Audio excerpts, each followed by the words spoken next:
Reigns and Dean Ambrose have admitted a couple of different occasions that they're under no false pretense that this is going to end tonight.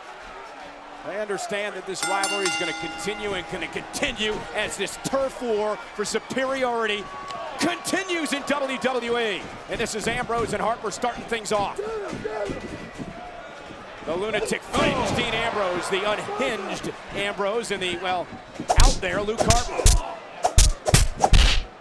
Running bulldog by Ambrose, and Harper in trouble early.